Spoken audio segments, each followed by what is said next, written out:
വെങ്ങന്നൂർ യുവജന ക്ലബിന്റെ നേതൃത്വത്തിൽ സൗജന്യ മെഡിക്കൽ ക്യാമ്പ് സംഘടിപ്പിച്ചു.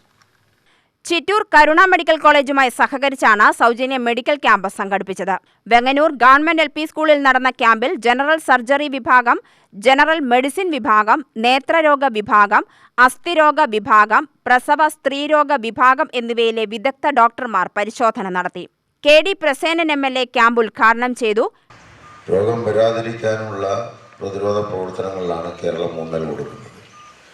രോഗികളെ ചികിത്സിക്കുന്നതിനേക്കാൾ ഏറ്റവും ഗുണകരം എന്ന് പറയുന്നത് രോഗികളില്ലാത്ത നാട് ഉണ്ടാക്കിയെടുക്കുക എന്നത്. വലിയ ആശുപത്രികളും വില കൂടിയ മരുന്നുകളും എല്ലാം ഈ നാട്ടിൽ നമ്മൾ എത്തിക്കുന്നതിനേക്കാൾ ഏറ്റവും പ്രധാനം രോഗം മനുഷ്യർക്ക് വരാതിരിക്കാനുള്ള മുൻകൂട്ടിയുള്ള പ്രവർത്തനങ്ങൾ കണ്ടെത്തുകയും അത് നടത്തുകയും ചെയ്യുന്നതാണ്.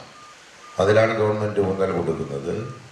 ആ കാഴ്ചപ്പാട് വെച്ചുകൊണ്ടാണ് നമ്മുടെ പ്രദേശത്തിലെ ഇത്തരത്തിലുള്ള കൂട്ടായ്മകൾ, ക്ലബ്ബുകൾ, വായനശാലകൾ ഈ മെഡിക്കൽ ക്യാമ്പുകൾ സംഘടിപ്പിക്കുന്നു. ക്ലബ്ബ് പ്രസിഡന്റ് വിനോദ് അധ്യക്ഷനായി. വാർഡ് മെമ്പർമാരായ M. അബ്ദുൽ കലാം, V. കനകാംബരൻ എന്നിവർ പ്രസംഗിച്ചു.